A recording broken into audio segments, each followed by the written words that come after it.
आज तक जिंदगी में I have not been part of any pornography, any production, nothing to do with porn at all. These were A-rated films, yes, but they were not pornographic at all. You can't make me the kingpin of 13 apps, जबकि I'm only involved with one of them. ये एक vendetta है, एक known enemy है जिसने try किया था ये पूरा गेम बनाने का. It's so unfair that controversy मेरी है और आप मेरी वाइफ का नाम इन्वॉल्व कर रहे हो. क्यों? क्योंकि आपको क्लिक बेट मिलता है कि आपके ऊपर तरह तरह की बातें हो रही हैं. आप कभी बात नहीं किया, इसका क्या कोई खास स्पेसिफिक रीज़न था? सर देखिए, पिछले 3 साल से इतनी स्पेकुलेशन हो रही है और मीडिया इतनी स्पेकुलेशन कर रही है कि मुझे लगा इस स्पेकुलेशन में मेरी पार्टिसिपेशन की ज़रूरत नहीं है. बिकॉज मैं कुछ बोलता था, मीडिया कुछ उठाती थी. तो I realise sometimes silence is bliss. लेकिन जब बात फैमिली पे आती है और फैमिली मेम्बर्स को इन्वॉल्व किया जाता है, देन आई फील समवेयर एक टाइम आता है कि I should come out and speak and people should realise truth क्या है. बिकॉज कई बार मुझे ऐसे लगता है कि मैं चुप रहा हूँ तो पीपल हैव मिसकंस्ट्रूड कि ये साइलेंस, ये चुप है, कुछ बोल नहीं रहा, तो is there any truth to the facts. और अलग से I have full faith in the judiciary. लड़ रहे हैं कोर्ट में, डिस्चार्ज के लिए लड़ रहे हैं. पिछले 3 साल से शायद जो 13 लोग एक चार्जशीट पे हैं उनमें से मैं एक अकेला हूँ जो बोल रहा हूँ कि ये केस को जल्दी नतीजे तक पहुँचा जाए. गिल्टी है तो चार्जस, नहीं गिल्टी तो एक डिस्चार्ज मिलना चाहिए. सो अगर 1% भी ट्रूथ होता मीडिया की स्पेकुलेशन में या किसी चीज़ को लेके, मैं डिस्चार्ज के लिए नहीं लड़ता. आपको पता ही है इंडिया में आप केसेस लोअर कोर्ट से चलाते हो, फिर सेशंस, फिर हाई कोर्ट, फिर सुप्रीम कोर्ट. खींचने में तो मैं 25-50 साल खींच लूँगा, लेकिन आई वांट जस्टिस. और ये 3 साल से मैं इस जस्टिस के लिए लड़ रहा हूँ. मुंबई पुलिस ने आपके ऊपर एफआईआर की, आपको अरेस्ट भी किया था, बाद में उसमें जमानत मिल गई. कितने दिन आप प्रिजन में रहे थे? मुझे 63 डेज़ रखा गया अंदर. और ये एक डिटेंशन सेंटर होता है. पहली बात तो सबको लगता है कि Arthur Road Jail is the full and final jail. ये डिटेंशन सेंटर है जहाँ पे जब उनकी इंक्वायरी चल रही होती है, they need to make sure कि कुछ फैक्ट्स और विटनेसेस के साथ टैम्पर ना किया जाए. तो दे कीप यू देयर. एक बार चार्जशीट सबमिट हो जाता है तो फिर then you can apply for your bail. तो आई थिंक इतना ही मेरे लिए कहना काफ़ी है कि जो बेल मुझे मिली, अगर आप बेल का ऑर्डर पढ़ते हो जिसमें किसी का एलिगेशन नहीं है मेरे ऊपर, तो वो समझ आ जाता है दैट आधी जीत तो उसी में थी. 63 डेज रखने के बाद बेल मिलना would have been impossible if there were any truth to the matter. So I thank the judiciary system. Faith reiterate हो गया थोड़ा सा. और बड़ा ही मुश्किल टाइम था वो 63 डेज बिना फैमिली निकालना. और जैसे मैं बोल रहा हूँ, मैं कोर्ट में लड़ रहा हूँ and I am very confident that मैं ये केस जीतूंगा, बिकॉज मुझे पता है मैंने कुछ गलत नहीं किया. बट मेरे वो 63 डेज़, मेरी रेपुटेशन, मेरे फैमिली पे एलिगेशंस, मेरे पे एलिगेशंस, वो कभी वापस नहीं मिलेगा ना. वो रिस्पेक्ट जो उस टाइम पे खोई हमने, दैट वाज वेरी पेनफुल.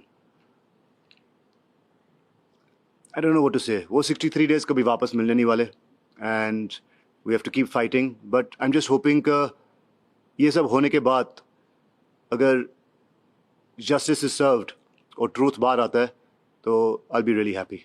आपके ऊपर एक बहुत बड़ा गंभीर आरोप लगा. आपको पॉर्न वीडियो मेकर बोला गया, पॉर्न वीडियो किंग बोला गया. कितनी सच्चाई है, क्या इसकी हकीकत है?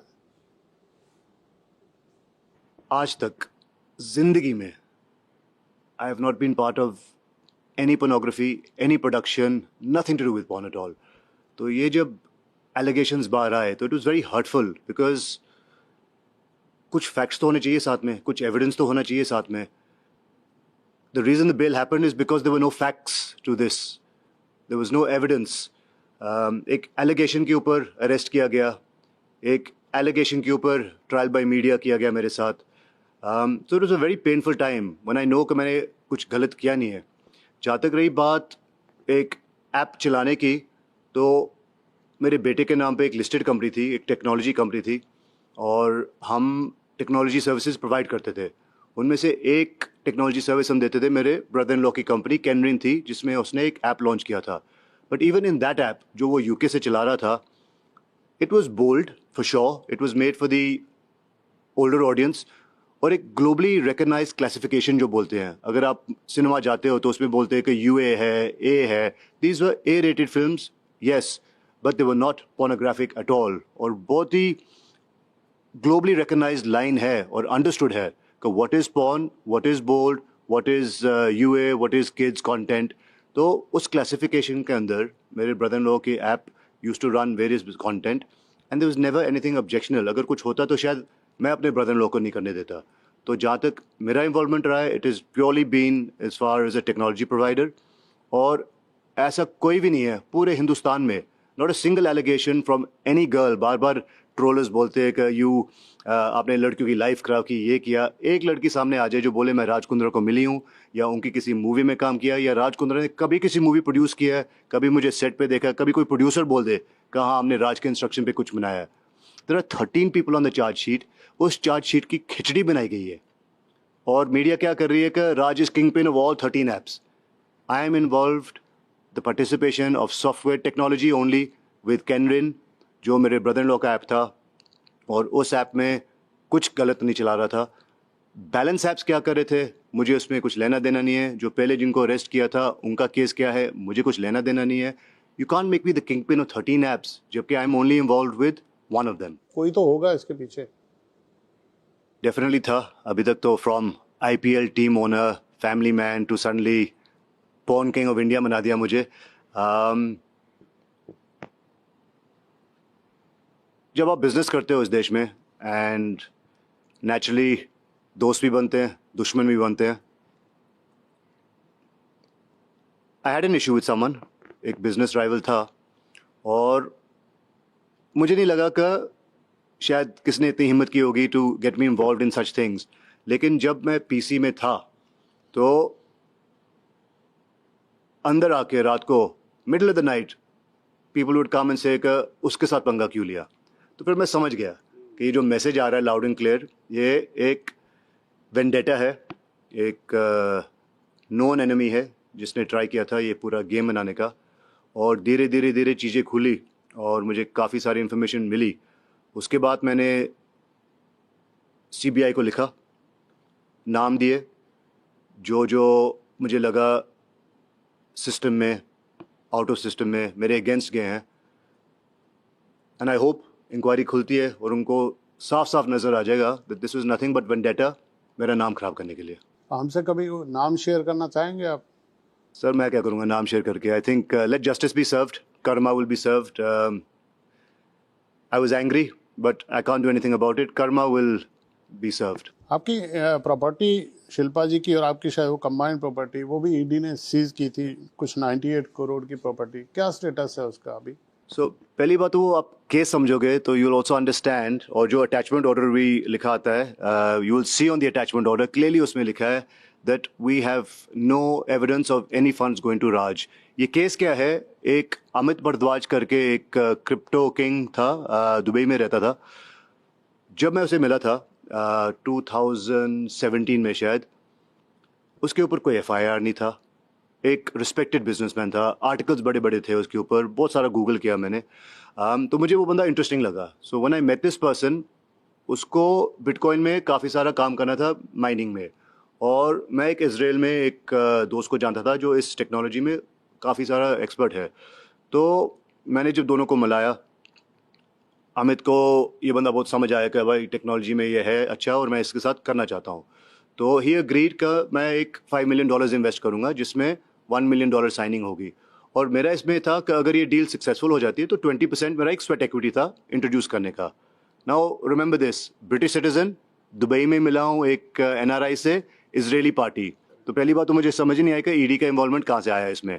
उसके बाद quantum of money received not to me directly to the introduction was $1 million. $1 million वो रेट पकड़ लो, आज का रेट पकड़ लो, 7 करोड़ से ऊपर का केस नहीं बनता। अगर कोई केस भी बनता है, उन्होंने पकड़ लिया बिटकॉइन वैल्यू। बिटकॉइन तो एक रिकग्नाइज करेंसी भी नहीं है पहली बात, और डील हुई है पेपर में $1 मिलियन की, वो अभी क्रिप्टो में भेजे, गोल्ड में भेजे, सिल्वर में भेजे, ये सारी चीज़ें हम लोग कोर्ट में लड़ेंगे। So it's not a problem. I went as a witness, मुझे बुलाया गया 6 साल पहले, दैट अमित भारद्वाज के साथ आपकी कोई डीलिंग थी, बता दो। 6 बार गया हूँ सर, 6 बार जाके every summons I have been there, I have given them all the facts और मुझे बोला गया 2018 में कि आप विटनेस हो, थैंक यू आपने सारी इन्फॉर्मेशन दी है, बस। कट टू 2024 में without intimation all my properties are attached और ये बात मुझे समझ नहीं आई। And then when I went again, वापस मुझे बुलाया, अगेन सेम चीज़ जो 6 साल पहले पूछी वही चीज़ सेम अभी पूछी। एंड हम लोग क्या कर सकते हैं, अभी अटैच्ड प्रॉपर्टी है, we have to go via the legal system. इसमें हाई कोर्ट का भी एक रिलीफ मिला, they try to do their own evictions and everything, so high court it reiterated my faith कि लीगल सिस्टम एक justice है, यहाँ पे जस्टिस मिल जाती है। And clearly they said that इसको आप पहले कोर्ट में लड़ो, प्रूव करो जो आप चीज़ें एलिगेशन जो आप डाल रहे हो। सर किसी के चेहरे पे नहीं लिखा जब आप किसी को मिलते हो कि फ्यूचर में जाके वो कुछ करने वाला है, कोई पॉन्जी स्कैम करेगा, इतने लोगों को लूटेगा। सो एक किसी को इंट्रोडक्शन देना और मुझे इसमें इन्वॉल्व करना का वो प्रोसीजर ऑफ क्राइम था। भाई उसने अगर कुछ किया है सालों बाद, मैं कोई जोशी नहीं हूँ, आई कांट से अरे ये बंदा आज अच्छा है बट 2-3 साल बाद क्राइम करेगा।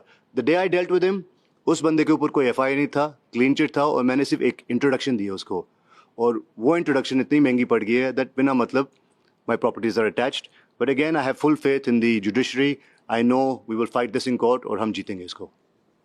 ये आरोप लगता है जब एजेंसी आपको पूछताछ के लिए बुलाती हैं, समटाइम आप जाते हो, आप सहयोग करते हो या आप मेडिकल देते हो या आप एक्सक्यूजेज लेते हो, ऐसी भी बातें कही जाती है आपके साथ? मेरे ख्याल से अभी कभी ऐसे हुआ नहीं है कि मुझे एजेंसी ने बुलाया और मैं गया नहीं हूँ। 3 साल पहले जब सारे मुद्दे खुले थे तो उस टाइम पे I was there every time जब भी मुझे एक समन्स करके उन्होंने बुलाया। अभी भी जब ये बीच में एक ईडी का वापस खुला, पहले वो घर पे आए, क्वेश्चनिंग हुई, उन्होंने बोला था एक समन्स दे रहे हैं आपको क्योंकि आपको यहाँ आके भी अपना स्टेटमेंट देना पड़ेगा अंडर डिफरेंट सेक्शन। तो I said absolutely no issue. उन्हीं दिनों में मेरा एक क्रिकेट टूर्नामेंट चल रहा था लाइव ऑन टीवी, जहाँ पे आपको नज़र भी आएगा कि मैं बॉलिंग कर रहा था और मेरे लेग में कुछ एक इंजरी आ गई और ACL मेरा डैमेज हो गया। तो I went to hospital, MRI कराया, उसमें जेन्युइन था कि आपको 5-6 दिन का रेस्ट चाहिए।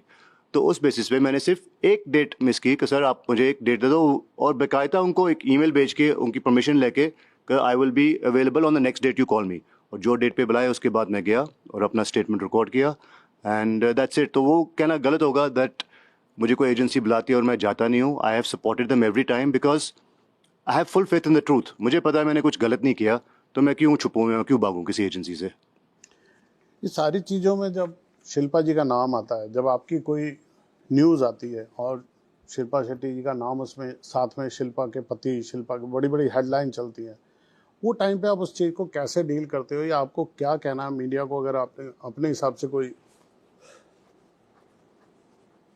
शिल्पा ने अपना इतना बड़ा नाम कमाया, यहाँ पे इतनी मेहनत की इतनी लाइफ में यहाँ पे इंडिया में। It's so unfair that controversy मेरी है और आप मेरी वाइफ का नाम इन्वॉल्व कर रहे हो। क्यों? क्योंकि आपको एक क्लिक बेट मिलता है कि शिल्पा शेट्टी का पति डालेंगे तो ज़्यादा आपको व्यूज़ मिलेंगे, ज़्यादा वायरल होगी वो चीज़ को। बट आप अगले की रेपुटेशन क्यों ख़राब कर रहे हो? उनका ना लेना ना देना किसी चीज़ से, आप उनका नाम बीच में डाल के उनकी रेपुटेशन क्यों ख़राब कर रहे हो? या तो हो उनका कुछ जेन्युइन इन्वॉल्वमेंट है या कुछ है, but just because I am a husband आप मेरे ऊपर आ सकते हो ना। 15 साल से हूँ यहाँ पे, from an IPL team owner to you know businessman that's done many verticals, बहुत सारे इन्वेस्टमेंट्स किए हैं मैंने इंडिया में। तो मुझे नहीं लगता शायद that I am not known. तो बिना मतलब शिल्पा शेट्टी का पति नाम डाल के अपने व्यूज़ बढ़ाने के लिए, I think it's very wrong to bring in a person and try spoiling their reputation, their work. तो मुझे तो बड़ा गलत लगता है और इसलिए मैंने हाल ही में भी बोला था कि आपको कुछ बोलना है आप मेरे बारे बोलो, but don't get on to my family unnecessarily. अगले की मेहनत, अगले का हार्ड वर्क, अगले के जो रिकग्निशन उन्होंने कमाया, जितना काम उन्होंने towards India, the government services, Swachh Bharat, fitness India, so much she's done. You can't take that away from someone just by adding her name to one of my controversies. वो बड़ा ही अनफेयर लगा मुझे, तो इसलिए मैंने एक स्टेटमेंट दी थी रिसेंटली। तो फेस किसी भी इंसान का गुड बैड सब तरह के फेस आते हैं। फैमिली इंसान की वीकनेस भी होती है और स्ट्रेंथ भी होती है। घर में जाने के बाद आपको क्या, वो लोग भी कोई आपसे क्वेश्चन करते थे जब इतनी न्यूज़ चल रही होती है, तो ऐसा कुछ? Naturally sir, I mean media is a very powerful tool and आप टीवी के सामने बैठे रहोगे, कई बार तो ऐसे हो चुका कि मैं टीवी के सामने बैठा हूँ, मेरा ही कुछ कंट्रोवर्सी आ रही है and I started believing it my self. तो अगर मैं खुद बिलीव कर रहा हूँ टीवी देख के, तो इमेजिन मेरे family, my wife, my mother in law, baseless allegations, not factual. आप बार बार उस चीज़ को दोहरा रहे हो और एक क्वेश्चन मार्क डाल देते हो. पब्लिक को नहीं पता वो क्वेश्चन मार्क क्या चीज़ है, बट आपने अपने आप को सेव कर लिया. लेकिन वो क्वेश्चन मार्क के चक्कर में we've lost our reputation. तो it is disturbing. Luckily, my wife has been very supportive. वो जानती है मुझे. She knows कि राज क्या कर सकता है, क्या नहीं कर सकता. She's been very supportive और बिल्कुल मेरे साथ खड़ी रही है. And family has also been very supportive because they know. जो मुझे जानता है उसको पता है that Raj is a family man. मेरा family के outside में मेरा बहुत ही छोटा एक friend circle है. I'm not a socialite. You won't find me at these parties. बड़ी simple life हम लोग जीते हैं. And I just find it very insulting and humiliating that जो बंदा 2-3 साल से कुछ बोला नहीं, मीडिया ने उतना उसको हाइप कर दिया कि ट्रोलर्स भी पैदा हो गए, ट्रायल बाय मीडिया भी हो गया. मुझे इतना पेन ये केसेस को लेके नहीं हुआ और ये अपना लीगल सिस्टम में जाने से नहीं हुआ जितना ट्रायल बाय मीडिया ने मुझे अफेक्ट किया. मुझे मीडिया अपना काम कर रही है, रिपोर्टिंग जो न्यूज़ आती है they have to report it, but जो वो अननेसेसरीली न्यूज़ को सेंसेशनलाइज करते हैं और ब्रेकिंग न्यूज़ बना देते हैं और फैक्ट चेक नहीं करते, उस चीज़ से थोड़ा सा मुझे दुख होता है. Otherwise I know they doing a job. उन्होंने सपोर्ट भी किया है जब जब मुझे ज़रूरत पड़ी है, but somewhere I felt a little let down because certain segments of the media, certain segments of the system, I felt I got failed. So the system didn't fail me. कई लोग उस सिस्टम के अंदर they failed me. But जहाँ तक media की बात रही है, हमारा एक लव हिट रिलेशनशिप चलता रहेगा. But we can't live without each other and we need each other. बस यही है दैट फैक्ट्स आने चाहिए सामने और unnecessary hyping up something that's not true वो अवॉइड किया जा सकता है. मैं लास्ट में सिर्फ ये पूछना चाहता हूँ कि आपको क्या लगता है पर्सनली, आपके एडवोकेट्स बोलते हैं आप इन मुसीबतों से निकल पाएंगे, आप अपने आरोपों से बरी हो पाएंगे सिस्टम से? जी बिल्कुल 100%. आई have full faith in the judicial system है. अगर मुझे लगता कि मैंने कुछ किया, आई know I am not guilty of anything, अगर मुझे लगता 1% भी, तो आपको लगता कि मैं अपने डिस्चार्ज के लिए इतना हार्ड फाइट करता? 13 लोग हैं उस डिस्चार्ज, उस चार्जशीट पे, किसी एक ने नहीं फाइल किया. सब बोल रहे कि इस केस को 20-25 साल खींचो. मैं ही एक हूँ जो पिछले 3 साल से दिन रात लड़ रहा हूँ. लॉयर्स के साथ हम लोग अपना खर्चा कर रहे हैं, काम को अपना डिस्चार्ज चाहिए. We want to fight our case, present our case. लेकिन पिछले 3 साल में अनफॉर्चुनेटली जहाँ पे मेरा केस है उस कोर्ट में 3 बार जजेस बदल चुके हैं. But that is part of the system. एक तो इतने केसेस है इस देश में दैट इट टेक्स टाइम. तो I know with time sooner or later I will get it. But यही है कि ज़्यादा टाइम लग गया तो justice delayed is justice denied. तो आई होप वो जल्दी हो जाए और मुझे 20-25 साल ना वेट करना पड़े to get my clean chit. But I know I have done no wrong and the truth will be out soon. कुछ नहीं, बस प्लीज़ आप स्पेकुलेट मत करें कुछ भी. कुछ है, आई एम एक्सेसिबल, मेरी PR टीम एक्सेसिबल है. Check the facts, then go ahead and say what you have to. आप बिना मतलब एक एलिगेशन डाल के क्वेश्चन मार्क डाल दोगे और कुछ भी कैरी करोगे, I think that's wrong. If you think there's something, speak to my PR team, send a message directly to me, check the facts and carry the truth. That's all I request.